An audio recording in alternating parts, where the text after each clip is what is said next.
Nagsisimula ang kwento kay Yuna, isang magandang dalaga na 19 na taong gulang na naninirahan kasama ang malalapit na kaibigan ng kanyang ama simula nang pumanaw ang kanyang buong pamilya. Noong siya ay maliit pa, namumuhay siya ng masaya at walang alalahanin, puno ng galak at walang problema maliban sa isa, ang kanyang kapatid na si Son. Isang umaga, nagising si Yuna at nakitang natutulog si Son sa kanyang kwarto gaya ng dati. Pinagalitan niya ito at sinabihang bumalik sa sariling kama habang pabirong hinahampas. Tinukso naman siya nito pabalik, at nagbantang magrereklamo sa kanilang ama. Tinatawagan nga niya ang kanilang mga magulang. Ngunit dahil sa kanilang trabaho, wala sila sa halos buong taon at bumibisita lamang tuwing bakasyon. Sa kanilang kawalan, si Yuna ang nag-aasikaso ng lahat sa bahay. Nagluluto siya para kay Son. Naglalaban ng kanyang mga damit, at naglilinis ng kanyang mga kalat. Samantala, si Son ay isa sa pinakasikat at talentadong estudyante sa paaralan na hinahangaan ng lahat. Kapag dinadalhan siya ni Yuna ng pagkain, nagpapanggap siyang hindi ito gusto. Pero kapag nakaalis na siya ay nilalantakan niya ito. Masayang ninanamnam ang bawat kagat. Sa paaralan, nagniningning si Son bilang isang basketball star na nagdodomina sa laro at nakukuha ang paghanga ng madla. Nakaupo si Yuna sa gilid at naghihihiyaw para sa kanya sa gitna ng mga babaeng nais lang siyang kaibiganin para mapalapit kay Son. Sa gitna ng mga manunood ay pumasok ang isang sikat at magandang babae kasama ang kanyang grupo. Hinahangaan siya ng bawat lalaki, ngunit nang mapansin niyang ang atensyon ng lahat ay nasa kay Yuna. Nainis siya nang hindi alam ang dahilan. Nilapitan niya si Yuna at nagsalita ng pabalasubas sa kanya. Inakala ni Yuna na dahil ito sa pagtanggi ni Son sa kanya kaya siya ay nagagalit. Sumagot naman ng pabalang ang babae. Sino ba ang akala ng kuya mo sa sarili niya para tanggihan ako?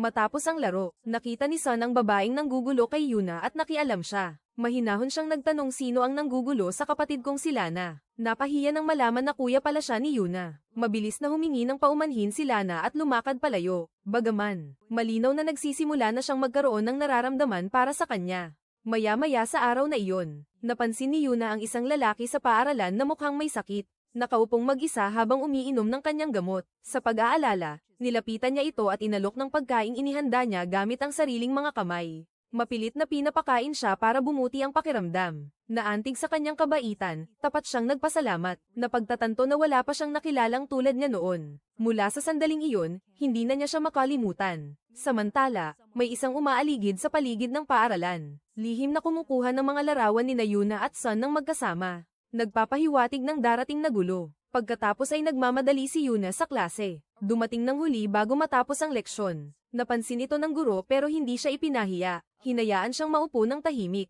Pagkatapos ng klase, kinausap siya nito ng may kabaitan at ipinaalala sa kanya na ito na ang huling taon niya sa mataas na paaralan. Bago ang unibersidad, hinimok siya nito na magtakda ng malinaw na layunin. Mag-aral ng mabuti at huwag sayangin ang sakripisyo ng kanyang mga magulang. Lubos na naantig, nangako si Yuna na magbabago. Mag-aaral ng masigasig at hindi na muling mahuhuli sa klase. Kinagabihan, nanatili siya sa loob ng silid-aralan para mag-repaso. Nag-alala si Son tungkol sa kanya at tumawag para mangumusta. At nang sabihin niyang nag-aaral siya, dumating ito na may dalang pagkain. Nagliwanag si Yuna sa saya. Sa pagpapasalamat niya, sinabi nito na gusto lang niyang maging masaya siya. Pagkakita sa kanyang mga libro, na-realize niya kung gaano siya determinado. Nang lumaon, sinurpresa niya siya ng mga dagdag na textbook at detalyadong buod ng bawat klase na hindi niya napasukan. Napuno siya ng pasasalamat, niyakap siya ni Yuna at tinawag na pinakamabuting kuya na maaaring magkaroon ang sinuman. Kinabukasan sa paaralan, may dumating na bagong transfer student, si Lucas, ang mismong lalaking tinulungan ni Yuna noon. Ipinakilala niya ang sarili sa klase. Pagkatapos niya, lumipat din si Lana sa parehong klase. Bago magsimula ang upuan, inanunsyo ng guro na maaari nang pumili ang mga estudyante ng sariling kapareha sa halip na nakaupo ng paalpabeto. Nagkaroon ng matinding katuwaan ang buong klase, lalo namang nakahinga ng maluwag si Yuna. Masaya na sa wakas ay makakaupo na malayo kay Son. Nang pumasok silang muli, napansin ni Lana na mag-isang nakaupo si Son at nagmadaling kunin ang upuan sa tabi nito. Samantala, si Yuna naman ay nakiusap kay Lucas na tumabi sa kanya. Tamang-tama naman, may isa pang lalaki na nagtangkang kumuha ng pwesto sa tabi ni Yuna. Ngunit isang matalim na tingin lang mula kay Son ay sapat na para takutin siya palayo. Dumating si Lucas sandali pa at umupo sa tabi niya. Pagkatapos ay inanunsyo ng kanilang guro ang isang sorpresang pagsusulit, na ipinaliliwanag na ang mga resulta ay ibibilang para sa pagpasok sa unibersidad. Habang ipinamamahagi ang mga papel, kinabahan at nabalisa si Yuna. Napansin ito ni Lucas at dahan-dahan siyang pinalakas ang loob. Huwag kang mag-alala, maniwala ka sa sarili mo. Sagutin mo lang ang alam mo. Laging may darating pang mga pagkakataon. Dahil sa pampatibay loob, kumalma siya at nagsimulang sagutin ang mga tanong. Tuwang-tuwang matuklasan na ang karamihan sa mga ito ay mula sa mismong mga buod na inihanda ni Sun para sa kanya. May kumpiyansa siyang nagsulat at madaling natapos ang kanyang pagsusulit. Gaya ng dati, si Sun ang unang nagpasa ng kanyang papel at hiniling ng guro na kolektahin niya ang iba pa pagkatapos. Nang matapos ang pagsusulit, magkasamang umalis ni Yuna at Lucas habang nag-uusap sa unang pagkakataon. Nakakaramdam ng pag-asa si Yuna na baka magtagumpay siya sa pag-aaral. Inanyayahan siya ni Lucas na magtanghalian. Ngunit biglang nag-text sa kanya si Sun. Umuwi ka na, nagugutom na ako. Bumalik si Yuna at nagulat nang madatnan ang kanyang mga magulang na naghihintay sa bahay. Sa sobrang tuwa, niyakap niya sila ng mahigpit. Masayang-masaya na sa wakas ay nagbalik na sila. Habang naghahapunan, inilabas niya ang kanyang kwaderno kung saan niya itinatala ang bawat pagkakataong ininis siya ni Sun. Kumpleto sa mga petsa at detalye. Ipinakita niya ito sa kanyang mga magulang at ang kanyang ama ay seryosong sinabihan si Sun na alaga ang mabuti ang kanyang kapatid. Pagkatapos, kinausap niya ng pribado si Sun at binigyang diin na lumalala ang mga marka ni Yuna at ito na ang kanyang huling taon. Kailangan niyang galingan para makapasok sa unibersidad dahil kung hindi, kakailanganin niyang ulitin ang taon. Dagdag pa ng kanilang ina ng malumanay, tulungan mo siya. Kung hindi para sa kanya, ay para sa amin. Ang tono nito ay nagpapahiwatig na may nakatagong katotohanan na inilihim ng mga magulang sa kanila. Kinabukasan sa paaralan, inanunsyo na ang mga resulta ng pagsusulit. Tinawag ng guro ang bawat pangalan at iniabot sa bawat estudyante ang kanilang papel. Maliban kay Yuna, nagreklamo siya na hindi tinawag ang kanyang pangalan at ang guro, na mukhang dismayado, ay seryosong nagsabi sa kanya na kailangan niyang lalong magsumikap. Nang ilabas na ang mga marka, nakakuha si Yuna ng mas mababa sa kalahati at bumagsak. Lubos siyang nanlumo at hindi maunawaan ang nangyari. Akala niya ay naging maayos ang pagsusulit niya. Lumisan siya ng silid-aralan na umiiyak. Tinabihan siya ni Luke at sinubukang patahanan. Sinabi niya rito na ang marka ay hindi lamang ang sukatan ng halaga. Ang mahalaga ay kung ano ang susunod niyang gagawin. Tapos na, sabi niya. Subukan mong pagbutihin ang iyong sarili sa darating na panahon. Kung kailangan mo ng anuman ay sabihin mo sa akin. Si Yuna, nadurog pa rin ang kalooban, ay sumagot na ang buhay niya ay palaging puno ng paghihirap, na tila walang nangyayaring tama para sa kanya at walang nakapagpapasaya sa kanya. Malumanay na sumagot si Luke, hindi. Mas malala pa ang pinagdaanan ko kaysa riyan. Kahit ngayon, walang sino man ang tunay na nakakaalam sa nararamdaman ko.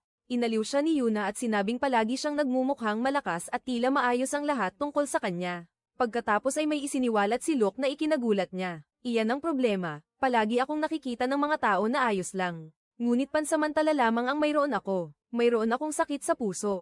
Sabi ng doktor ay malala na ito at walang mag-aalaga sa akin ng maayos o gagamot nito kung magkaroon muli ng atake. Maaari itong mangyari sa anumang oras at kakailanganin mong magpaalam sa akin. Labis na naantig si Yuna at sa wakas ay naunawaan kung bakit tila mahina ito kung minsan. Humingi siya ng paumanhin at nangako rito na mula sa araw na iyon, mag-aaral siya upang maging isang mahusay na doktor. Pagtatrabahuhan niya ang kanyang pangarap upang magamot siya. Kung hindi para sa akin, para sa iyo, sumumpa siya ng gabing iyon. Naupo siyang mag-isa kasama ang isang pirasong papel. Tahimik na nag-insayo habang may mabigat na kalooban. Ang kanyang mga kaklase ay tutuloy na sa mas matataas na universidad habang siya, sa kabila ng lahat ng sinubukan niya, ay hindi pa rin nagtatagumpay. Tumabi sa kanya si Sun at patuloy siyang inaliw. Tunay siyang nalulungkot para sa kanya. Kinabukasan sa paaralan, nilapitan ng guro si Sun. Nababagabag ito at nagsabing, dapat ay mas mataas ang nakuha ni Yuna. Sumagot si Sun, sinuri ko ang lahat ng sagot niya kagabi. Sa katunayan ay nasagutan niya ng tama ang 2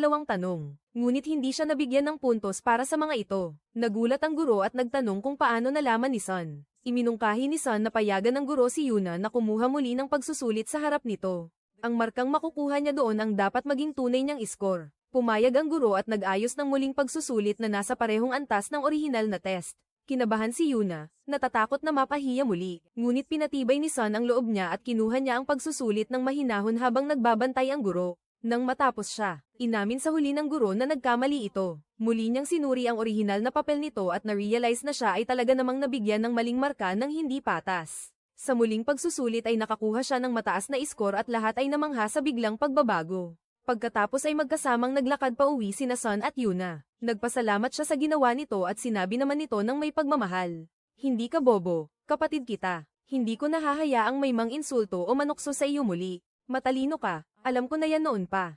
Tinukso niya ito na lalo pang mag-focus para sa susunod na pagsusulit upang maabot niya ang kolehiyong gusto niya. Sige, sagot niya habang nakangiti. Kinaumagahan, bumalik si Son sa kanyang nakasanayang panunukso. Nakita niya si Yun ang huli na sa paglalakad papuntang paaralan at nilagpasan ito gamit ang kanyang bisikleta habang sinasabihan siyang magmadali. Nakita rin niya si Lana kasama ang mga kaibigan nito at umalis kasama niya.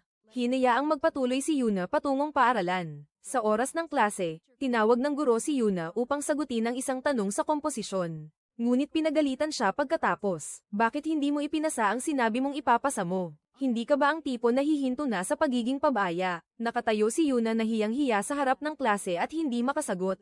Nakialam si Luke at sinabing siya na ang magbabantay sa kanyang takdang aralin mula ngayon. Habang nakikiusap sa guro na huwag siyang pilitin. At bumalik ang klase sa pagsusulit. Matapos ang klase ay sinamahan ni Luke si Yuna sa buong araw.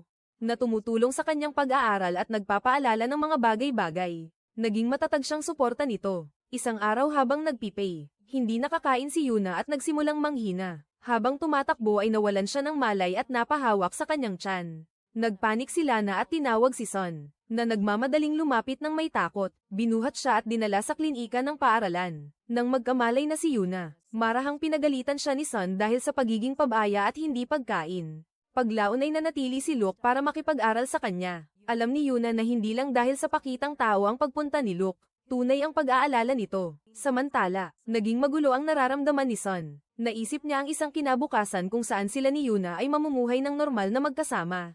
At ang pangarap na iyon ay nagpagseselos sa kanya. Habang lalong naglalapit sina Yuna at Luke, isang hapon ay lumapit si Son. Isinama si Lana sa pagkukunwari na tutulungan itong mag-aral. At patuloy na inisturbo ang pag-uusap ni Yuna at Luke. Nagalit siya at biglang nagsabi, "Tama na para sa araw na ito, tara na." Nang makarating sila sa bahay, tinanong siya ni Yuna kung bakit napaka-possessive niya. Iginiit ni Son na tumulong lang si Luke dahil may paki ito. At si Luke ay mabait at malumanay sa paraang hindi nagawa ni Son. Dahil nasaktan at nabagabag, napahawak si Son sa kanyang dibdib at sinabing matagal na siyang hindi kumakain at masama ang pakiramdam. Si Yuna, na nag-aalala at malambing, ay ipinagluto siya. Nang gabing iyon ay pinanood ni Son si Yuna habang natutulog at naalala ang mga pagkakataong nanatili siya sa kwarto nito noon. Patuloy niyang tinitiis ang kanyang pagiging sumpungin dahil ayaw niyang malungkot ito. Ang katapatan ng lalaki ay nagpakita kinabukasan sa paaralan. Nag-aral si Yuna kasama si Luke gaya ng dati. At pinuri ni Luke ang kanyang pag-unlad. Bumubuti na ng husto ang antas mo. Makakakuha ka ng matataas na marka. Samantala, pinag-uusapan ng kinabukasan ni Son ng isang guro na nagsabi sa kanya na may pagkakataon siyang makapasok sa isang prestihiyosong unibersidad. At mag-aral ng kursong magugustuhan niya. Hinimok siya ng guro na mag-aral ng mabuti at mag-apply. Ngunit ginulat ni Son ang lahat. Tumanggi siya. Hindi ako pupunta. Sinabi niyang ayaw niyang mag-apply sa anumang lugar na maglalayo sa kanya kay Yuna. Gusto niyang nasa tabi nito at, kung kinakailangan, ay papasok sa parehong unibersidad na papasukan nito. Maya-maya, may nagsabi kay Yuna na magkakaroon ng school talent show at nagmungkahing huwag na siyang sumubok dahil hindi ka mukhang marunong kumanta o sumayaw. Si Son, na nakarinig nito, ay nakialam at pinapaalis ang lalaki. Walang magsasalita sa iyo ng ganyan maliban sa akin. Tuwang-tuwa si Yuna sa pagtatanggol ni Son. Pagkatapos ay iniuwi siya ni Son at magkasama silang kumain kasama ang matalik nitong kaibigan. Ang mismong kaibigang lihim na gusto ni Yuna. Naupo si Yuna kasama ang kaibigan ni Son at nakipag-usap. Tinanong niya ito kung lalahok ba ito sa school talent show. Sumagot ito na lalahok siya. Bagaman hindi pa niya napipili kung anong kategorya ang papasukan. Pagkatapos ay hinimok niya itong lumahok din.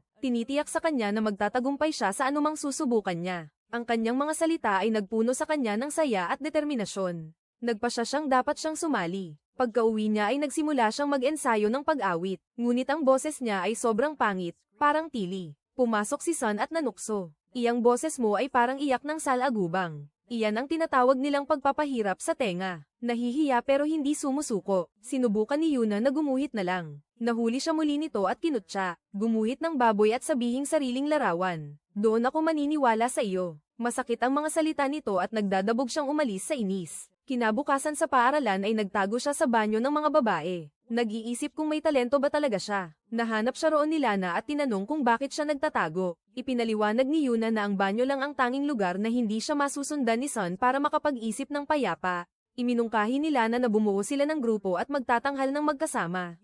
Nag-atubili si Yuna. Nagtatanong kung ano ba ang maaari nilang gawin dahil wala naman sa kanila ang may tunay na talento. Ngumisi si Lana at nagsabing, magsasabi lang tayo ng ilang salita sa madla, lagyan ng kaunting background music at agawin ang atensyon. Iyon ang ating gagawin. Nag-atubiling pumayag si Yuna. Maikling talumpati lang at pagkatapos ay aalis na tayo. Sa tuwa ay nagpunta si Yuna para magpalista. Ngunit lumingon ang guro nang may pagkadismaya at ipinaalala sa kanya na mababa na ang kanyang mga grado. Nagbabala na ang pagsali sa palabas ay makakaabala lang sa kanya at magpapalala pa sa sitwasyon. Nanlumo si Yuna hanggang sa namagitan si Sun. Sinabihan ng guro na huwag mag-alala. Hayaan siyang mag-ensayo pero tuwing bakanteng oras lang. Giit niya nang may pag-aatubili. Pumayag din ang guro kalaunan. Lihim na tinanong ni Sun si Lana kung ano ba talaga ang plano nilang itanghal.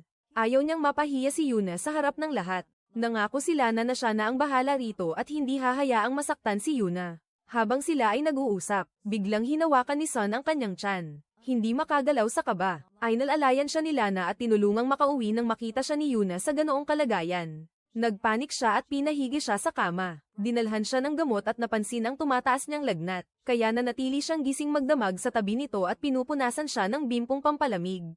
Pagdating ng madaling araw, nagising si Sun at nakitang natutulog siya sa tabi niya. Pagod na pagod sa pag-aalaga sa kanya, napuno ang puso nito ng tahimik na kaligayahan. Kinabukasan, nagbihis si Yuna para pumunta sa ensayo. Ngunit dahil nakitang hindi pa rin mabuti ang pakiramdam ni Sun, nanatili na lang siya sa bahay para magluto at mag-alaga rito. Nang gabing iyon, bumisita si Lana para kumustahin siya at pag-usapan ang kanilang itatanghal. Nagpanggap si Sun na maayos na habang nakaupo sa sopa. Naglalaro ng PlayStation habang nag-uusap ang mga babae. Tinanong ni Lana si Yuna kung bakit ito nagpas siyang magtanghal. Gayong tutol naman siya rito noong una. Nahihiyang umamin si Yuna. Gusto kong maging sikat para makuha ang atensyon ng isang tao. Para mapansin niya ako. Sa ensayo sa susunod na araw, aksidenteng nabangga ni Yuna ang isang babaeng nagngangalang Suna. Mabilis siyang humingi ng paumanhin. Ngunit tiningnan siya ni Suna nang may malinaw na pagkasuklem. Biglang dumating si Shio. Tinawag si Suna at nagulat si Yuna nang mapagtanto na si Suna pala ang bago nitong kasintahan.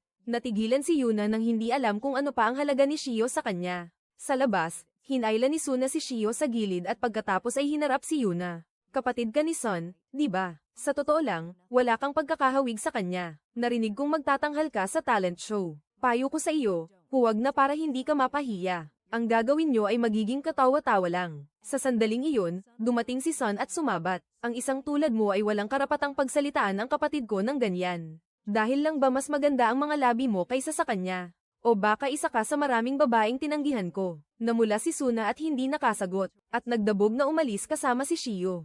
Humarap si Sun kay Yuna, pumunta ako rito para suportahan ka. Inumin mo ang mga gamot na ito. Makakatulong ang mga ito para kayanin ng boses mo ang pagsasanay. Sige na, ang puso ni Yuna ay bumilis sa tuwa at pag-asa. Ibinuhos nila na ang lahat sa pag-insayo at di nagtagal ay nabuo na ang kanilang pagtatanghal. Habang si Sun naman, na hindi pa rin mabuti ang pakiramdam, ay nagpuyat sa paggawa ng isang bagay. Nang umuwi si Yuna isang gabi, naabutan niya itong nakatulog sa mesa, napapalibutan ng mga tumpok ng maayos na papel. Dahil sa kuryosidad ay tiningnan niya ito at labis na naantig. Isa itong kumpletong set ng mga tala sa pag-aaral at buod.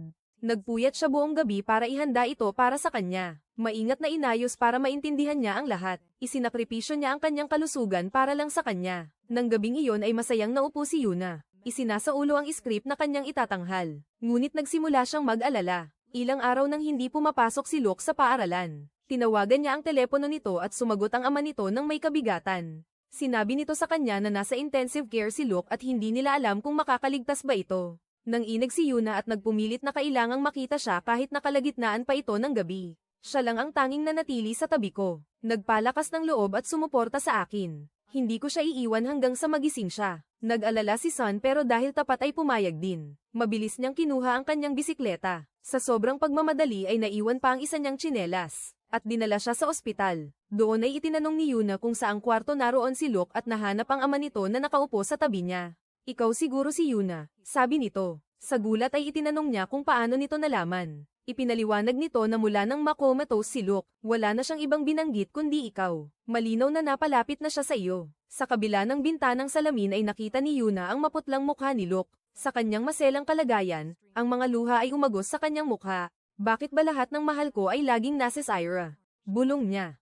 Dumating si Sun na may dalang pagkain. Pinipilit siyang kumain pero tumanggi siya. Hindi ako kakain hanggati hindi gumigising si Luke. Ilang sandali pa ay idinilat ni Luke ang kanyang mga mata. Tinawag ni Sun ang mga doktor at nagmamadaling pumasok si Yuna nang may galit.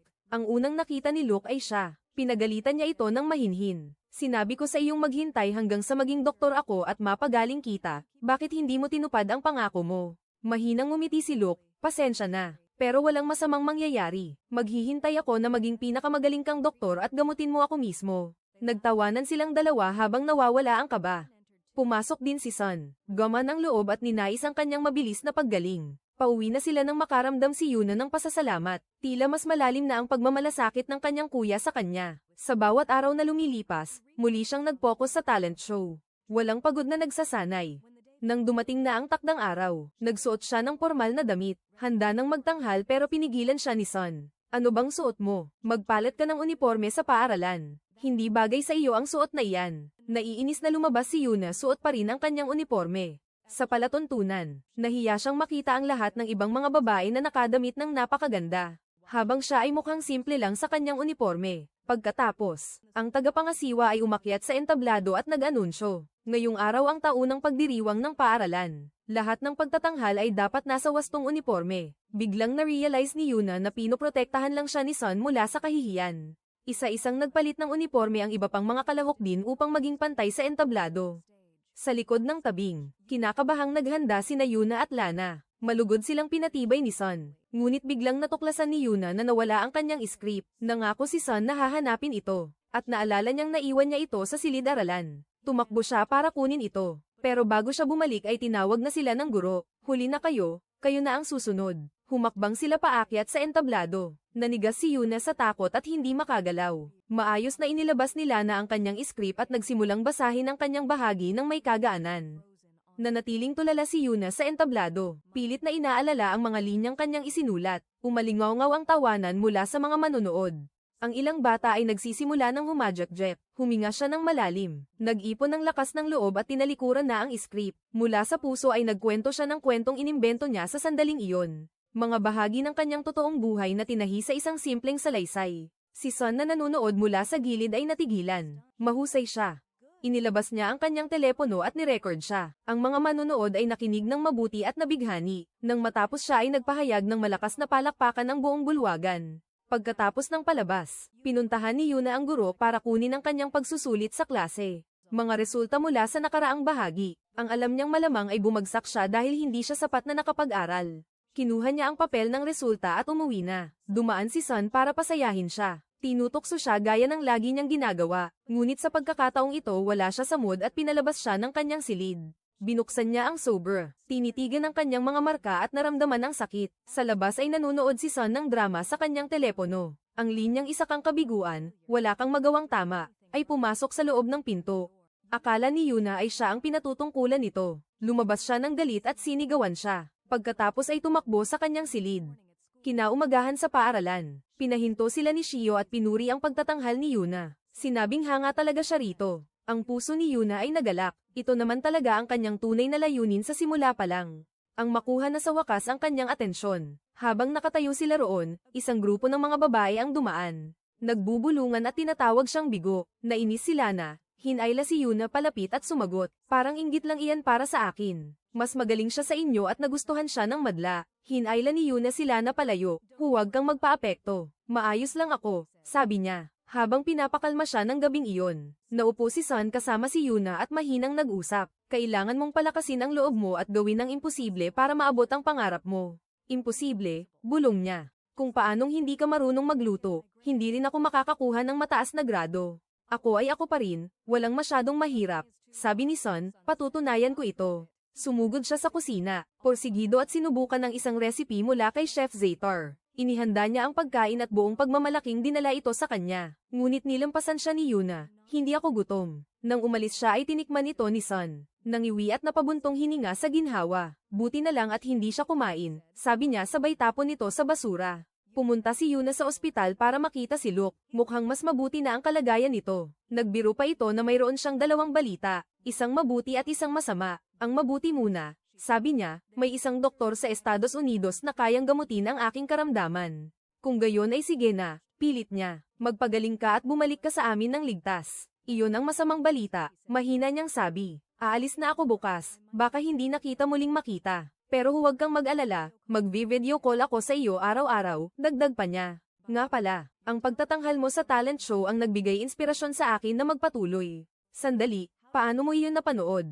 Kinuhaan ito ni Sun ng video at ipinadala sa akin, ngumiti si Luke. Pag-uwi sa bahay, nagpasalamat si Yuna kay Sun sa pag-aalaga sa maliliit na detalye at sa laging pagsisikap na mapangiti siya. Kalaunan, mag-isa sa kanyang silid, piniga niya ang kanyang utak para sa isang reg-along pamamaalam. Mahilig si Luke sa mga electronic drawing tablet, ngunit nakakagulat ang presyo nito. Wala siyang ganoong kalaking pera. Kinabukasan habang nag-iisip pa rin siya, nahanap siya ni Lana na problemado pa rin sa regalo. Huwag kang mag-alala, bibigyan kita ng pera. Umiling si Yuna. Hindi ko iyan matatanggap mula sa iyo. Sa sandaling iyon, isang lalaki ang dumaan at nag-abot ng flyer para sa trabaho sa studio. Maupo lang sa set ng ilang oras. Babayaran ka. Kikitain mo ang kalahati ng halagang kailangan mo sa bawat 4 na oras, sabi niya. Nagbabala si Lana, huwag kang pumunta. Ang mga ganoong trabaho ay maaaring patibong. Ngunit dahil desperado si Yuna, umuwi siya, kinuha ang kanyang bag, at sinabi sa sarili na titingnan lang niya ito. Pumunta siya sa studio ng may kaba. Paulit-ulit siyang inaalok ng lalaki ng inumin. Pero tumanggi siya sa bawat pagkakataon. Nanatili siya ng buong 8 oras at humingi ng bayad. Iniabot nito ang pera ng walang kalokohan. Pagkatapos ay sinubukan siyang amuyin paakyat. Ipapakita ko sa iyo ang studio sa susunod na palapag, halika.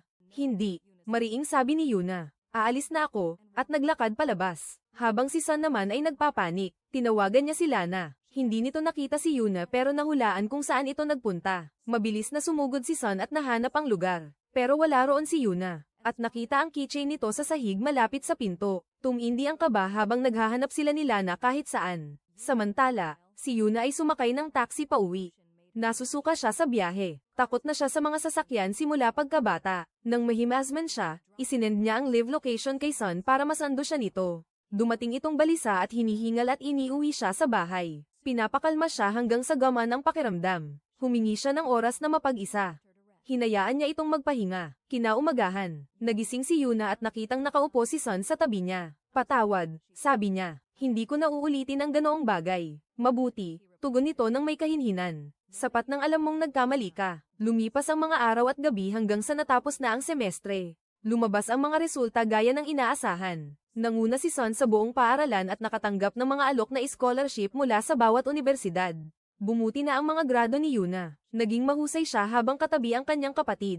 Nagbiro siya, huwag kang malungkot. Malayo na ang pupuntahan mo ngayon para sa scholarship na iyan. Lihim siyang natuwa sa kaisipang magkakaroon siya ng sariling espasyo. Sa wakas, pag-uwi sa bahay, ipinagdiwang ng pamilya ang kanilang tagumpay. Umaapaw sa dangal, sinabihan nila si Yuna na ituloy ang pag-aaral. Malapit na ang mga entrance exam sa medical school at abot kamay na ang kanyang pangarap. Dumating ang araw ng pagsusulit. Nagkumpulan ang mga magulang sa tarangkahan habang pabulong na nagdarasal. Natapos ang mga pagsusulit at naipost na ang mga resulta. Sa mismong araw na iyon, natanggap si Yuna sa kolehiyo ng medisina. Biglang naging totoo ang kanyang pangarap, at nakatanggap din si Sun ng isang pambihirang scholarship, ang uri na ibinibigay lamang sa iisang estudyante bawat taon. Inasahan ng lahat na tatanggapin niya ito. Kinabukasan ay sinamahan ni Sun si Yuna sa campus, para tulungan siyang mag-apply at humanap ng tirahan. Pumili sila sa linya ng admissions sa malapit. Isang lalaking nagngangalang Morrow ang nagbiro sa mga kaibigan. Nararamdaman ko, ngayong araw ay makikilala ko ang mahal ng buhay ko.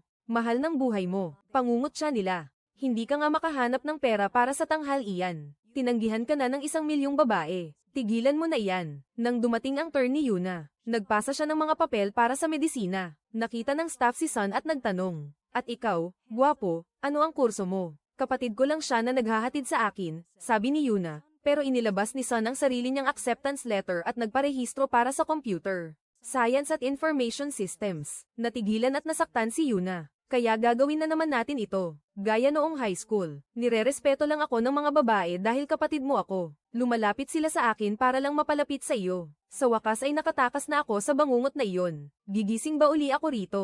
Boses ni Lana ang pumutol sa karamihan habang tinatawag ang pangalan ni Yuna. Isang tingin lang ni Morrow kay Lana at nagpahayag, "Iyon na, nahanap ko na siya. Iyon ang aking like at subscribe." Nagmadali siyang makipag-usap pero hindi man lang siya nakita ni Lana. Ang kanyang mga mata ay nakatuon kay Sun. Naiwang nakatayo roon si Morrow habang sila ay naglalakad palayo. Nagtungo si Yuna sa mga dorm pero sumimangot ang matrona. "Wala rito ang pangalan mo. Nag-apply ka ba talaga?" Huminto si Yuna at pinagtagni-tagni ang mga pangyayari. At napagtanto ang eksaktong nangyari noong linggo. Lumabas siya ng pinto sakto sa pagdating niya sakay ng bisikleta at iniabot sa kanya ang susi. Pumunta ka sa address na ito, sabi niya. Ginawa niya iyon. Maganda ang apartment, bago at maliwanag. Maayos ang mga gamit. Dapat sana ay nagpasaya ito sa kanya.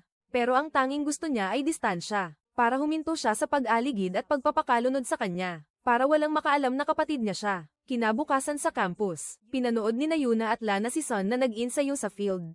Tumakbo siya palapit, nauuhaw ako. Ikuha mo ako ng tubig, sabi niya. Tumakbo si Lana para kumuha nito.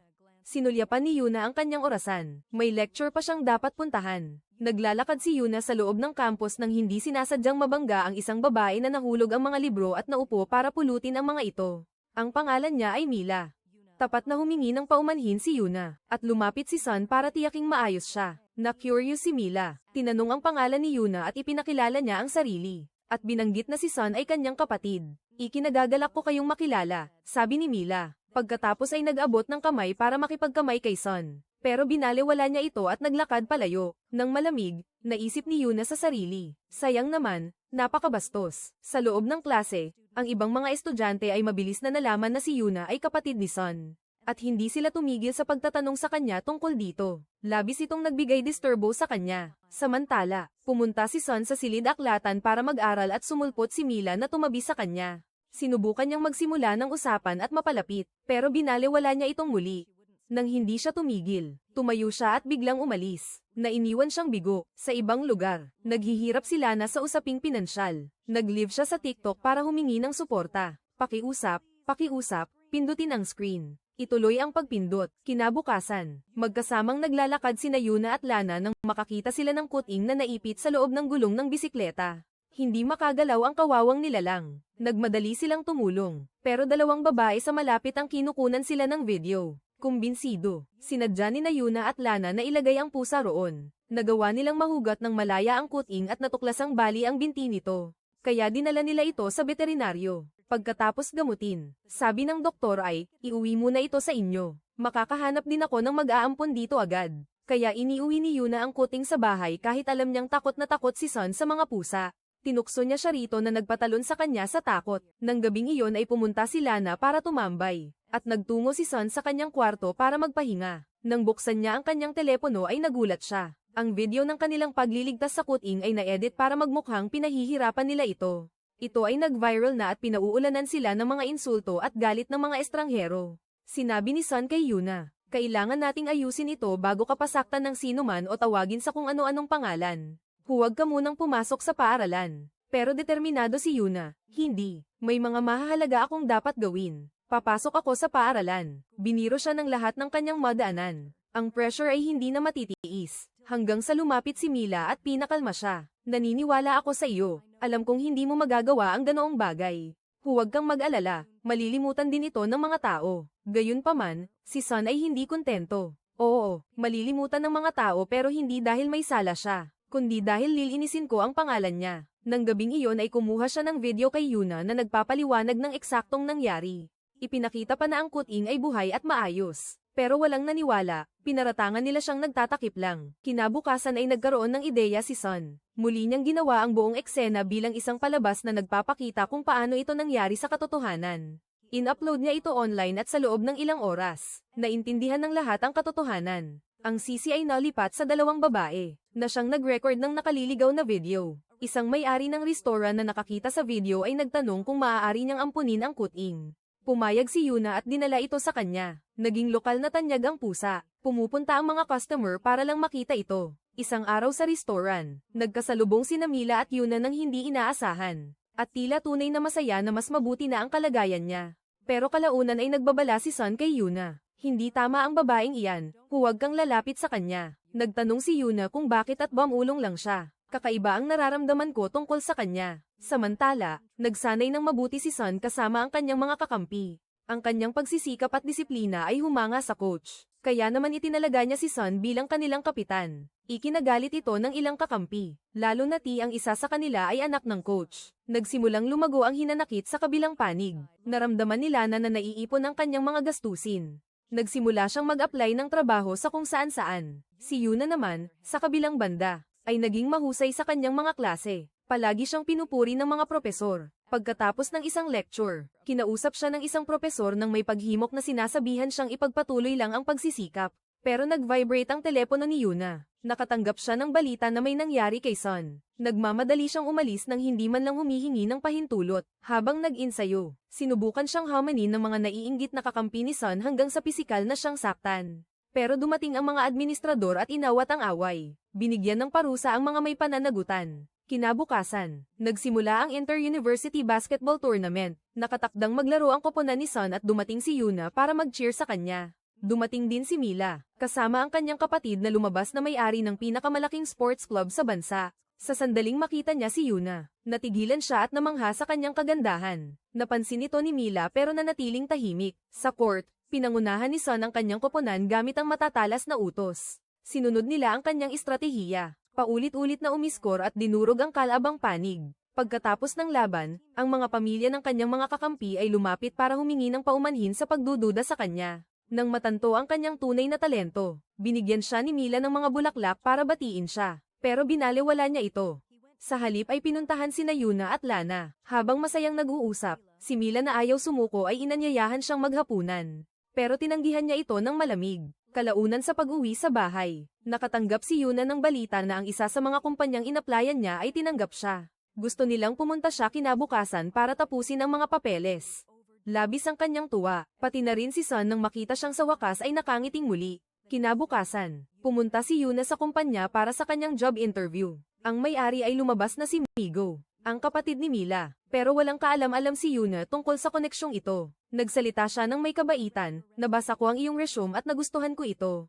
Tanggap ka na. Ang posisyon mo ay maging aking sekretarya. Sasamahan mo ako sa mga lugar na pupuntahan ko. Pero may dalawang kondisyon. Una, dapat mong laging maabot ang mga deadline sa anumang hihilingin ko. Pangalawa, huwag kang magtatanong o mag-uusisa tungkol sa anumang ginagawa ko. At pangatlo, dagdag niya ng may mapaglarong ngiti. Kailangan mong i-like, mag-subscribe, at i-on ang notification bell. Tumawa si Yuna at madaling sumang-ayon. Kung iyon ang kailangan, sige. Tinanggap niya ang trabaho at umalis ng masaya. Sinasabi kina Sun at Lana na mataas ang magiging sweldo niya. Naghinala si Sun bakit siya makakakuha ng ganoon kalaking sweldo sa kanyang unang buwan pa lamang. Gayunpaman, isinama niya siya sa pamimili para magdiwang. Binili niya ang lahat ng gusto nito. Pero nang hanapin nila ang paborito nitong ice cream, hindi nila ito mahanap kahit saan. Sinabi ni Sun sa kanya na umuwi na muna habang patuloy siyang naghahanap. Habang nakatayo si Yuna ng mag-isa, sumulpot si Mila. Kaarawan ko ngayon, aniya. Nagtanong-tanong ako at nalamang narito ka. Kaya naparito ako para imbitahan ka. Pakiusap, huwag kang mahuli. Nag-atubili si Yuna pero wala akong kakilala sa mga kaibigan mo at hindi ako pwedeng pumuntang mag-isa.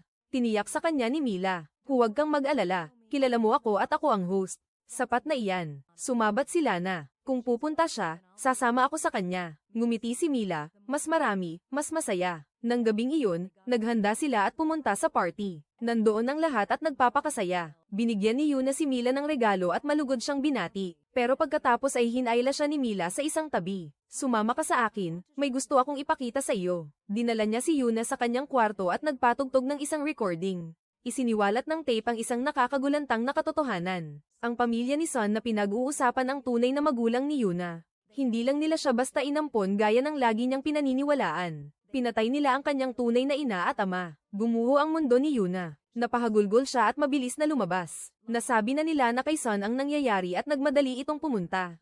Nahanap niya si Yun ang wasak na wasak. Mapula ang mga mata nito. Hinarap niya si Mila ng may galit. Hinding-hindi kita mapapatawad. Sa tingin mo ba ang pagpapakita ng ilang katotohanan ay nagpapaganda sa iyo? Sa aking mga mata, maaaring maganda ka sa labas. Pero sa loob ay bulok ka.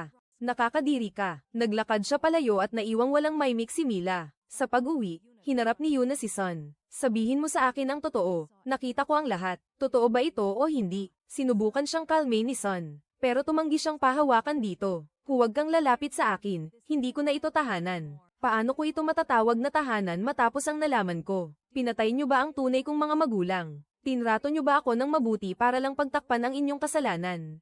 Tumakas siya sa mga lansangan habang umiiyak. Ang mga alaala ng masasayang sandali kasama ang pamilya ni Sun ay nagpaulit-ulit sa kanyang isip.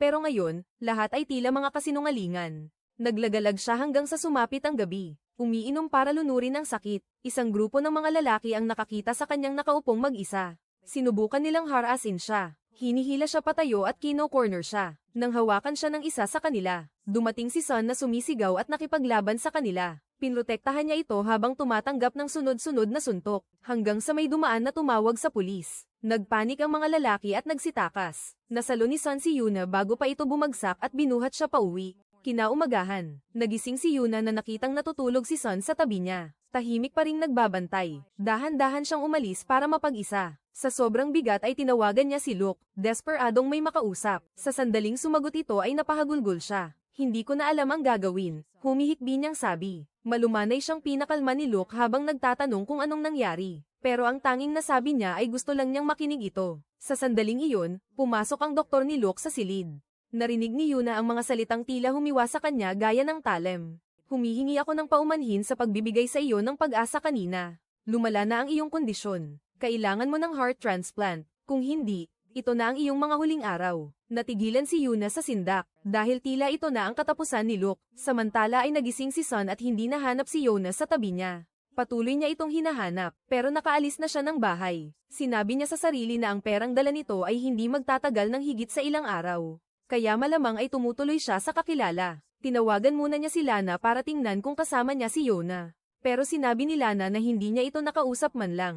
Pagkatapos ay tinawagan niya si Shin. At sinabi rin itong hindi siya nakipag-ugnayan sa kanya. Nanatiling lito si Sun. Hindi alam ang gagawin para maibalik siya. Sa kabilang panig, masayang nakaupo si Mila habang nagpapatugtog ng piano. Dumating ang kapatid niyang si Migo matapos marinig ang nangyari. Tinanong niya ito kung bakit niya ginawa iyon at ano ang gusto niyang makamit sa pagsakit kay Yona. Gayong alam naman niya na ang katotohanan ay hindi gaya ng ipinamukha niya. Sinabi niya rito na siya ang dahilan ng paghihirap ni Yona. Sumagot si Mila na wala siyang pakialam. Ang mahalaga ay nasaktan ng matindi si Yona. At natutuwa siyang naniwala si Yona sa kanya. Sinabi niyang wala nang mas dumi pa sa ginawa niya. Pagkatapos ay pumasok si Mila sa paaralan at hinarap siya ni Sun. Galit niyang hinawakan ang mga kamay nito. Tinatanong siya kung ano ang sinabi niya kay Yona at ano ang ipinakita niya para umalis ito ng ganoon. Sinabi ni Mila na sinabi niya ang totoo. Wala nang iba. At dapat ay matagal na itong nalaman ni Yona. Nagalit si Sun at nagtanong kung anong klaseng buhay ito. Inilabas ni Mila ang recorder at ibinigay sa kanya. Sinasabihan siyang pakinggan ito at maiintindihan niya ang lahat. Kinuha niya ito at umalis. Umuwi siya at nahanap ang kanyang mga magulang doon.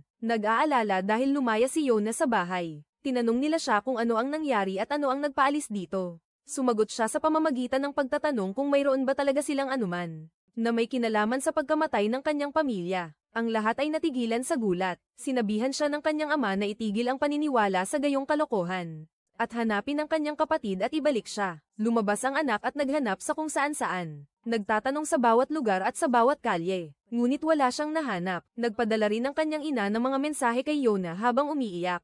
Nakikiusap sa kanya na bumalik at kalimutan ang narinig. Samantala, umarkila si Yona ng isang luma at maliit na kwarto para sa 3 araw. Habang nagpapasya siya kung ano ang susunod na gagawin. Nakaupo siyang mag-isa. Inaalala ang lahat at hindi maproseso ang nangyari. Umakyat siya sa rooftop at umiyak. Umaasang kakalma siya kahit kaunti. Para naman kay Luke, nang malaman niyang malapit na ang kanyang wakas.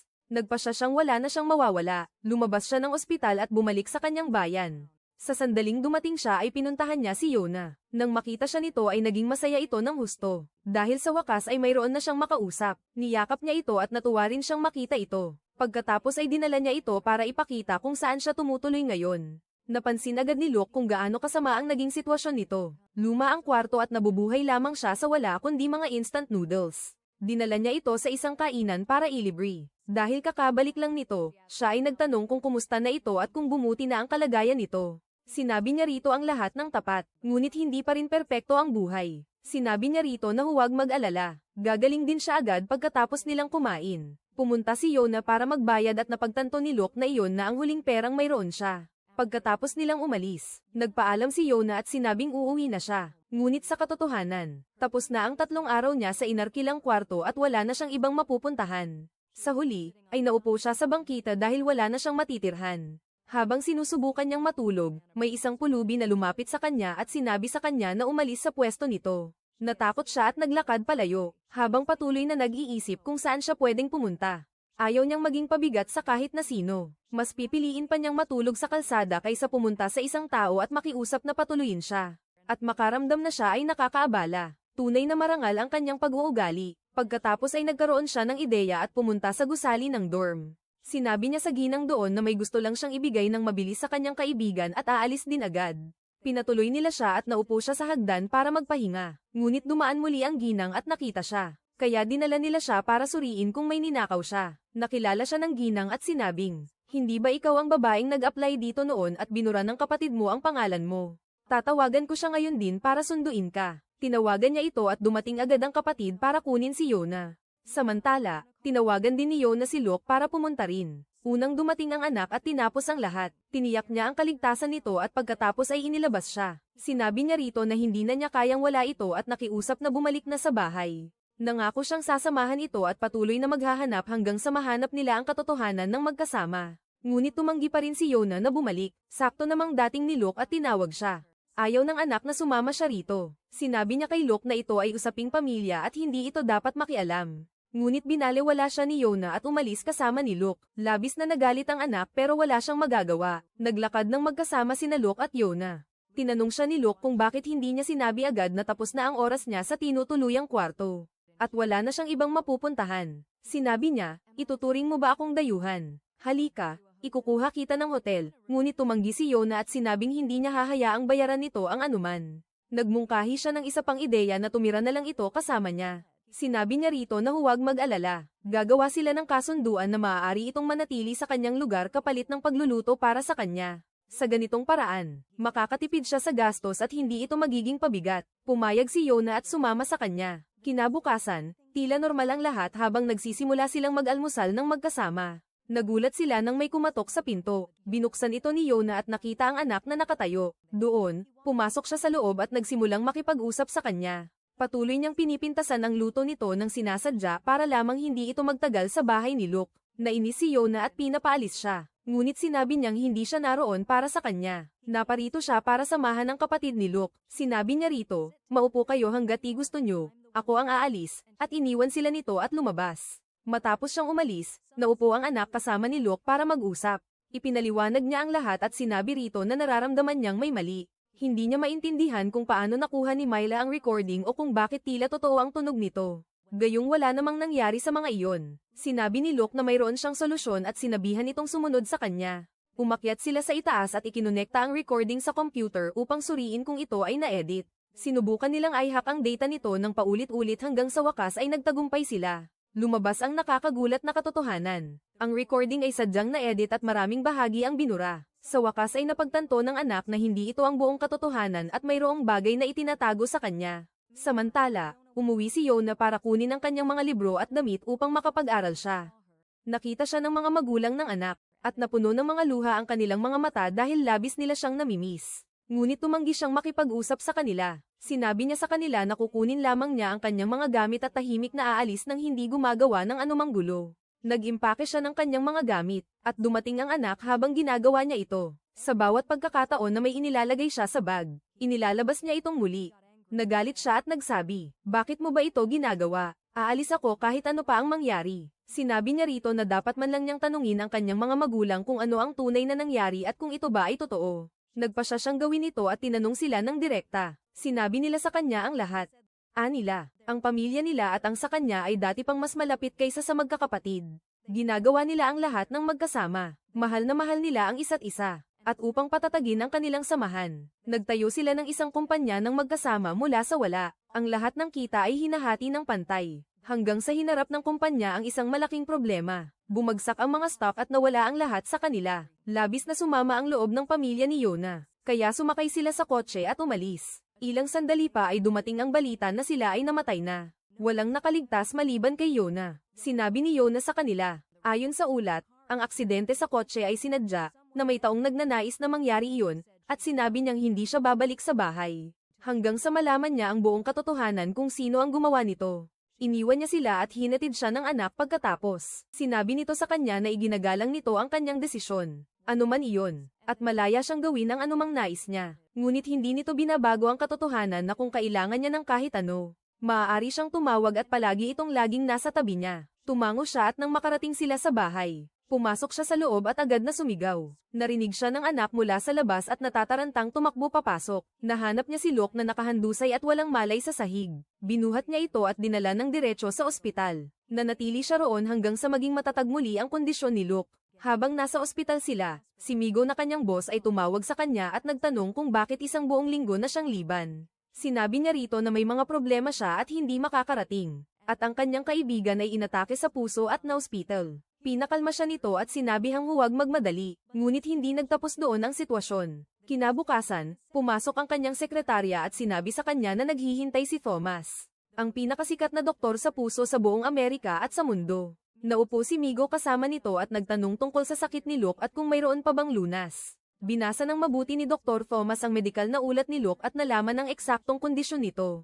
Sinabi niya kay Migo na sa kasamaang palad, malubha na ang kalagayan ni Luke at mangangailangan ng napakahabang panahon. Ang ganitong uri ng kaso ay nangangailangan ng gamot na dapat espesyal na ginawa para sa bawat pasyente. Kasalukuyan ding may ginagawang proyektong pagpapaunlad si Thomas at wala siyang oras. Humingi siya ng paumanhin at sinabing hindi niya matatanggap ang kaso. Sinabi ni Migo sa kanya na nais niyang makipagkasundo. Sinabi niyang mamumuhunan siya sa medikal na proyekto ni Thomas, magbabayad ng malaking halaga, at magbibigay ng lahat ng kagamitang kailangan niya. Ngunit sa isang kondisyon lamang, nagagamutin ng doktor si Luke. Sinabi niya rito na huwag mag-alala. Dahil mayroon pa siyang medikal na trainee na tutulong. Siya ay lubhang tapat at handang gawin ang lahat. Kaya pumayag si Thomas dahil, sa totoo lang, ay hindi niya matatanggihan ang alok na iyon. Kalaunan ay tinanong ni Mila si Migo kung bakit ito gumagastos ng ganoon kalaking pera para lamang kay Yona.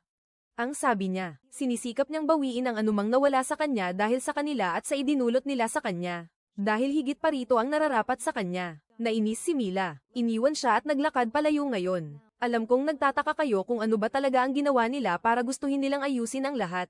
Ngunit maghintay lang ng 2 minuto at magiging malinaw ang lahat. Kinabukasan ay pumunta si Yona upang isumite ang kanyang pagbibitiw dahil ang kanyang mga nakakataas na kasamahan.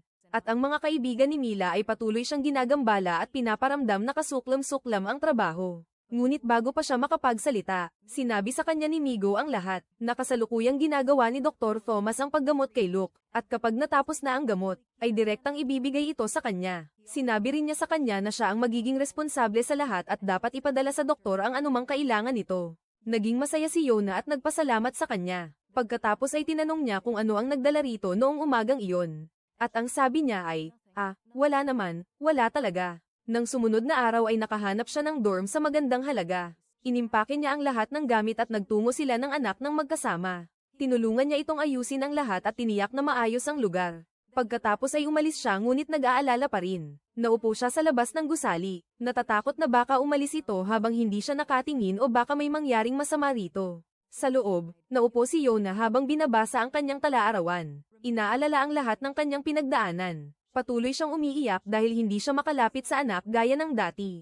Labis niya itong namimiss at gustong maibalik ang lahat sa dati. Ngunit nangako siya sa kanyang sarili na hindi siya babalik, maliban na lamang kung kontrolado na niya ang kanyang buong buhay. Pumasok siya sa trabaho at naupo sa kanyang mesa para tapusin ang kanyang mga gawain. Nagpatuloy siya sa pagtatrabaho hanggang sa malalim na gabi. Dumating ang isa sa mga kaibigan ni Mila at nagtambak sa kanya ng tumpak-tumpak na dagdag na trabaho, na nagsasabing kailangan niya itong tapusin dahil si Yona ay isang trainee pa lamang. Hindi niya alam kung ano ba talaga ang dapat niyang gawin o kung ano ang hindi na niya responsibilidad.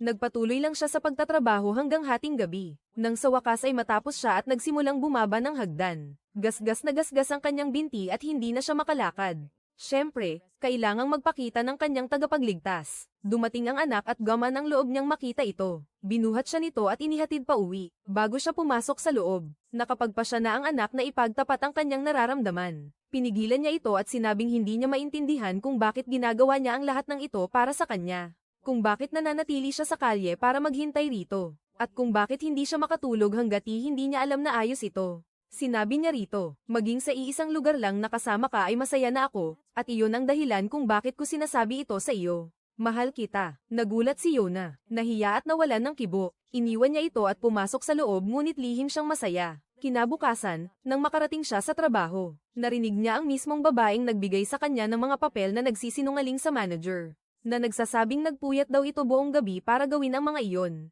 Narinig ni Yona ang lahat at galit na pumasok. Tinatanong siya, sigurado ka bang ikaw ang tumapos sa mga papel na ito? Sumagot ang babae ng may kumpiyansa. Siyempre, o iniisip mo bang baguhan ako tulad mo? Wala ka namang alam gawin. Gayunpaman, tinanong ni Yona ang babae ng ilang tanong tungkol sa trabaho upang makita kung talagang ang ginawa niya ang trabahong kanyang inaangkin. Kung ginawa niya ito, dapat ay alam niya ang mga sagot, ngunit wala siyang maisagot kahit isa. Kahit isang salita, at si Yona ang sumasagot sa lahat. Agad na naintindihan ng manager kung sino talaga ang gumawa ng trabaho. Nagalit siya sa babae at sinabihan itong kapag inulit pa niya ito, magiging seryoso na ang parusa sa pagkakataong ito. Nang gabing iyon, inilabas ni Yona ang asong si Dodo para maglakad-lakad.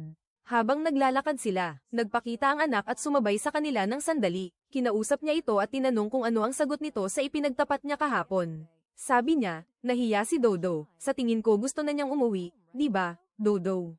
Pagkatapos ay naglakad na lang siya palayo. Talagang nililigtas ng mga aso ang tao sa mga ganitong sitwasyon. Lumipas ang panahon at nakapagtapos sila sa kanilang unang taon. Naging robotics engineer ang anak at nagtrabaho sa isang malaking kumpanya. Ngunit hindi iyon ang kanyang pangarap. Ayaw niyang maging empleyado lang ng kung sino habang buhay. Gusto niyang simulan ang sarili niyang proyekto. Nakipag-ugnayan siya sa ilang mamumuhunan at naghintay para sa kanilang tugon. Habang nakaupo siya isang araw, nakatanggap siya ng tawag mula sa hindi kilalang numero. Nang sumagot siya, lumabas na ito pala ang CEO ng isang dambuhalang kumpanya. Kilala na siya ng CEO at alam ang tungkol sa kanyang proyekto. Sinabihan niya ang anak na pumunta para makipagkita sa kanila. Nang sa gayon ay maayos na nila ang lahat at maibigay sa kanya ang bawat kailangan niya para makapagsimula. Masayang-masaya si Son. Nakipagkita siya sa kaibigang si Shino. Sinabi ang lahat at nakiusap na maging saksi at suportahan siya sa gagawing pagtatanghal. Pumayag si Shino. Nang sumunod na araw, ipinakita ni Son ang proyekto sa buong Lupon. Silang lahat ay humanga ng malaki. Nakipag-usap sa kanya, at nagustuhan ang ideya. Matapos ang pagtatanghal, pumunta siya sa direktor na nagsabing pirmahan na niya ang kontrata. At ibibigay nito ang anumang nais niya. Umalis si Son ngunit naramdamang may mali. Walang pumapayag ng ganoon kadali. Maliban na lang kung mayroong kapalit. Naramdaman niyang may tao sa likod nito. Sinabi ni Shino na pareho ang kanyang hinala. Ang mga dokumento ay may nakatagong sagnay na hindi pa nila naipapaliwanag ng maayos. Kinabukasan ay pumunta si Son para pumirma. Doon na niya naintindihan ang lahat ng ito. Nandoon si Mila kasama ang direktor. Siya ang taong nag-ayos ng lahat ng ito. At ang nakatagong sagnay sa kontrata ay nagsabing obligado siyang pakasalan si Mila. Muling naglalaro ng maruming laro ang babae. Nang makita siya nito ay agad siyang binati. Ngunit binaliwala siya ng lubos ni Son. Sinabi niyang hindi siya makikilahok dito at lumabas. Sinubukan siyang bantaan ni Mila na maghahirap siya dahil sa kanyang pagtanggi. Kinabukasan ay nakatanggap si Son ng tawag na nagsabing sibak na siya dahil kay Mila. Pinakalma siya ni Shino sa sandaling iyon. Sinabing ang ginto ay kumikinang kahit saan at madali siyang makakahanap ng trabaho dahil siya ay mahusay. Nag-apply si Son. Ngunit tuwing pupunta siya ay lilito si Mila at susuhulan sila para siguradong tanggihan siya. Habang si Yona ay nagsimula ng magtrabaho matapos ang kanyang espesyalisasyon sa ospital. Siya ang naging responsable sa paggamot kay Luke at para sa mga kasong pang-emerhensya. Sinabi niya kay Luke na may ilang araw na lang ang natitira bago maging handa ang kanyang gagamitin at gagaling din siya agad. Nagpasalamat ito sa pag-aalaga niya sa kanya at sa laging pagsama sa kanyang tabi. Pagkatapos ay may dumating na pasyenteng emerhensya na naaksidente sa kalsada. Ginawa ng mga doktor ang lahat ng kanilang makakaya. Ngunit dumating na ang oras ng pasyente. Lumabas si Yona at hinarap ang pamilya ng pasyente na nagsasabi ng may malalim na kalungkutan. Hindi ko alam kung paano sila aaliwin sa sandaling iyon. Naalala niya ang aksidente ng sarili niyang pamilya noong bata pa siya. Dinurog siya ng alaala. Pinuntahan siya ni Shino at Lana at inaliw siya, na sinasabing ginawa niya ang kanyang makakaya at hindi niya dapat sisihin ang kanyang sarili. Ang buhay at kamatayan ay tadhana. Matapos mag-usap, lumakad si Yona palabas kasama ang pamilya ng pasyente upang gabayan sila bago sila umalis. Tinanong niya sila tungkol kay Son at kung kumusta na ito. Sinabi nila sa kanya ang lahat ng nangyari. Na siya ay may sakit na sa loob ng 2 araw. Masakit ang tiyan at nasa ospital pa nga. Nataranta si Yona. Iniwan sila at nagmamadaling pumunta sa doktor na gumamot sa kanya. Nagtanong siya tungkol sa kalagayan nito at nalaman ang lahat. Nang gabi ay pinuntahan niya si Son. Sinamahan siya, ipinagluto, at ibinigay ang kanyang pagkain. Tinanong niya kung bakit hindi nito sinabing may sakit siya para sana nakapunta siya ng mas maaga. Ang sabi niya ay, mabuti dumating ka naman ngayon at inalagaan ako. Ayos lang ako. Sinabi niya rito na hindi niya kayang makitang may sakit ito. Pagkatapos ay sinabi niyang, mahal din kita. Ngunit hindi ako sasama sa iyo o lalapit sa iyo hangga't hindi natin naayos ang ating mga buhay. Kinabukasan ay pumunta si Son kay Yona at sinabi sa kanyang nais niyang maging idolo. Astig na lalaki ang lalaking mamahalin niya. Sinabi niya rito na hindi naman ito ganoon kakomplikado. Magpakatotoo ka lang. Isang magandang hangout, magandang vibes, at matuto para sa kanya. Sinabi niya rito na hindi siya marunong sa kahit ano. Sinabi naman nito na tuturuan niya siyang sumayaw. Dinala niya ito sa loob ng sala. Nagpatugtog ng musika at sinabing gayahin ang kanyang galaw. Napakahusay niya at siya naman ay, ayon. Sumayaw siya na parang nag-aral ng inhenyeriya. Gumugol siya ng maraming oras para tulungan itong isaulo ang ilang mga galaw. Pagkatapos ay dinala niya ito sa isang tindahan ng lulutuin at tinuruan siyang magluto ng karne. Pagkatapos niyon ay pumunta sila sa isang pet store. Bumili siya ng alaga, isang butiki na ang pangalan ay Antwar. Inilagay niya ito sa kahon at iniuwi sa bahay. Sino ba ang bibili ng butiki? Pero anyway, naglinis siya, nagluto at ginawa ang lahat para sa kanya. Pagkatapos ay tinawagan niya ito at sinabing, may sakit talaga ako at kailangan kita sa tabi ko. Pumunta ka ng alas 6:30 kung libre ka. Ang sabi niya, sino ba ang sinusubukan mong lokohin? Hindi ka naman talaga may sakit. Tingnan mo muna si Luke at pagkatapos ay pupunta ako. Nagsuot siya ng disenteng damit at pumunta sa ospital. Tiningnan niya si Luke at bumubuti na ang kalagayan nito. Masaya siyang makita itong nagiging maayos. Nang matapos siya at papaalis na, nakita niya ang isang batang may sakit na umiiyak. Pinuntahan niya ito para tingnan kung ano ang mali. Ngunit nasukahan ng bata ang kanyang damit. Umalis siya, bumili ng bagong damit at pumunta kay Son. Nang buksan nito ang pinto, agad siyang pinuri nito nang walang tigil. Hindi man lang siya pinatuloy muna sa loob. Nang pumasok siya ay nagulat siya ng husto. Nilinis nito ang buong bahay para lang sa kanya. Pagkatapos ay patuloy siyang nagsabi ng matatamis na bagay. Mga bagay na isinaulo niya sa buong magdamag. Pagkatapos niyon ay pumunta siya sa kusina. Sa pagkakataong ito, siya na ang nagluluto. Nagulat siya dahil hindi niya pa ito nakitang nagluto ng kahit ano. Inihain nito sa kanya ang pagkain. At ito ang pinakamasarap na pagkain na tikman niya dahil si Son ang gumawa. Pagkatapos ay sinabi nitong may isa pa siyang regalo para sa kanya at pumasok sa loob para kunin ito. Nakarinig siya ng ingay. Nakikipagtalo ito kay Antwar ng sandali hanggang sa pumayag ang butiki na magpakita. Inilabas niya ito sa kanya. Nang makita niya ito ay halos mamatay siya sa takot. Mabilis niya itong ibinalik sa kahon at isinalba ang sandali. At ngayon ang pinakamahalagang bahagi. Pinatay niya ang mga ilaw. Pumasok si Son at nagsimulang sumayaw para sa kanya. Ang kawawang lalaki ay mukhang lantang bulaklak. Nakapikit ang mga mata, hindi alam ang ginagawa ng buhay sa kanya.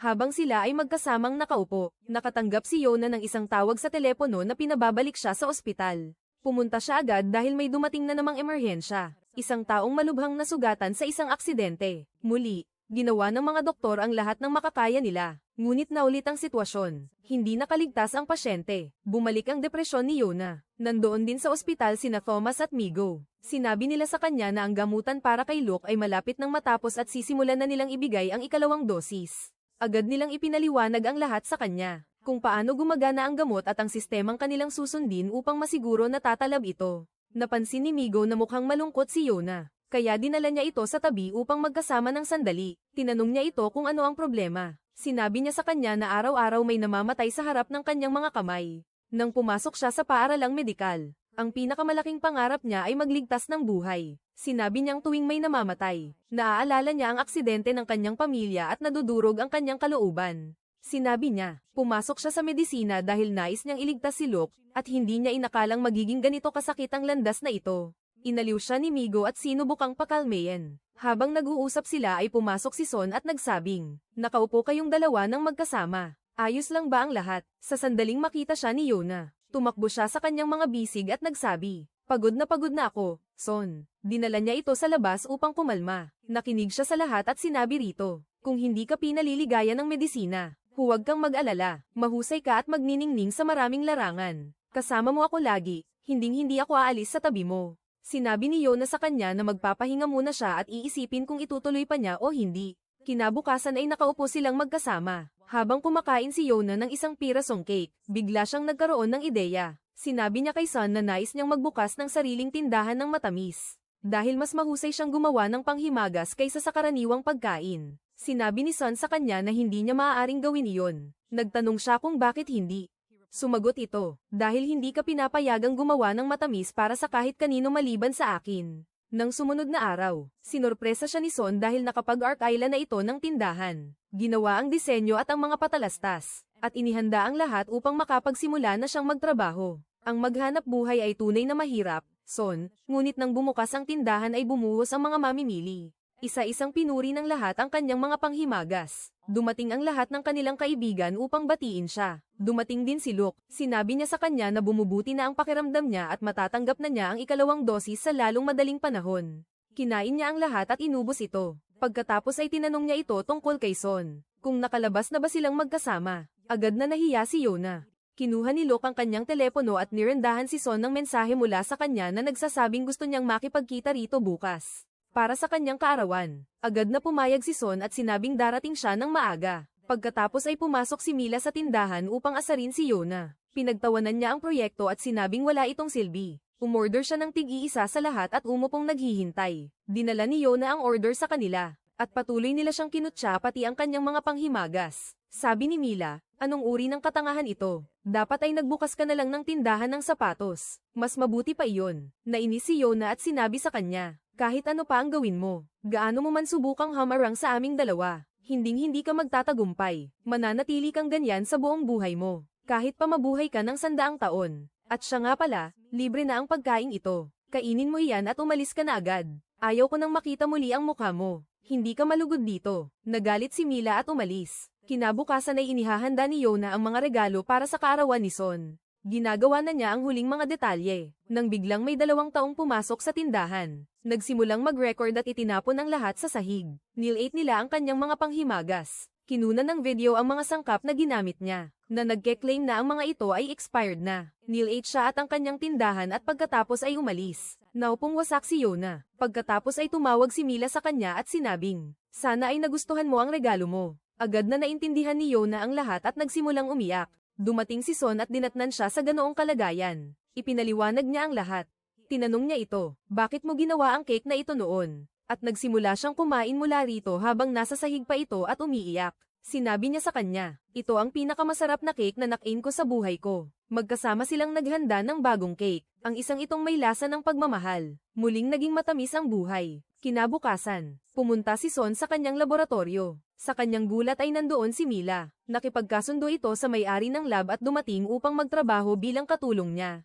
Tumabi ito sa kanya at pilit na lumalapit, ngunit binaliwala niya ito ng lubos. Habang abala siya sa kanyang proyekto, kumuha ito ng selfie kasama siya at isinend kay Yona sabay sulat. Magandang gabi, dilaw na babae. Masyado mo siyang iniisip, hindi ba? Nagalit si Yona at iniwan ang tindahan. Hinabol siya ni Son at nagsabing ang lahat ay isang pagkakaunawaan lang. Ipinaliwanag niya ang lahat ng nangyari. Sinabi ni Yona sa kanya na mag-iingat at huwag magpagabi ng husto upang walang maging problema sa huli. Nang makauwi si Yona ay muling tumawag si Mila. Sinabi nitong, kung gusto mong malaman ang buong katotohanan tungkol sa pagkamatay ng iyong pamilya, pumunta ka sa bahay ko ngayon din.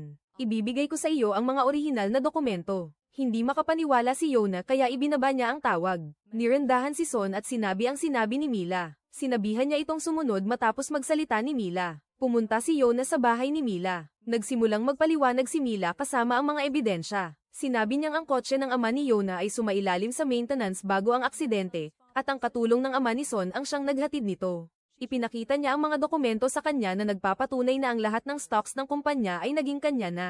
Matapos mamatay ang pamilya niya, ngunit sa sandaling iyon dumating si Migo at nakita sila. Sinabi niya kay Mila, nagsisinungaling ka pa rin. Hanggang kailan? Tayo ang tunay na dahilan kung bakit ito nangyari sa kanya. Natigilan sa gulat si Yona. Ipinaliwanag ni Migo ang lahat. Ang aksidente ay pinlano ng sarili niyang pamilya. Ang pamilya ni Yona ang kanilang pinakamalaking katunggali. Walang pakialam ang kanyang ama sa buhay ng tao. Siya ang may gawa ng lahat ng ito. Lahat ng dokumentong ipinakita ni Mila ay peke. Ang mga totoong dokumento ay nasa kanya. Pagkatapos ay ipinatugtog niya ang tunay na recording para sa kanya. Naintindihan ni Yona ang lahat. Nalaman niyang inosente si Son at ang kanyang pamilya. Lagi silang naging tapat na kaibigan at nanatiling tapat hanggang sa huling hininga nila. Pinuntahan ni Son si Mila at tinanong kung bakit niya ginawa ang lahat ng ito at nagdulot ng lahat ng mga problemang iyon. Sinabi niyang ginawa niya ang lahat dahil mahal niya ito. Sinubukan niya ang lahat ng paraan upang makuha siya. Ngunit lagi siyang talo kay Yona. Sumigaw siya. Nagtatanong kung ano ang espesyal kay Yona at itinulak siya. Kinuha ni Son si Yona at umalis. Lumipas ang mga araw hanggang sa dumating ang araw na pararangalan si Son para sa tagumpay ng kanyang proyekto. At kumalat ito sa buong bansa. Umakyat siya upang magbigay ng kanyang talumpati at nagsimulang magsalita tungkol kay Yona. kung paano niya utang ang lahat ng kanyang tagumpay sa kanya at kung paano ito ang unang taong sumuporta sa kanyang mga desisyon. Pagkatapos ay bumaba siya, hinawakan ang kamay nito sa harap ng lahat. Dinala siya sa entablado at nag-alok ng kasal sa kanya. Si Yona ay labis na nagalak sa kaligayahan. Nagpalakpakan ang mga madla para sa kanila. Ipinagdiriwang ang kanilang pag-ibig na sa wakas ay nagwagi. At doon nagtatapos ang ating kwento. Mag-subscribe para sa higit pang mga drama na tulad nito at huwag kalimutang pindutin ang bell icon. Salamat sa panonood.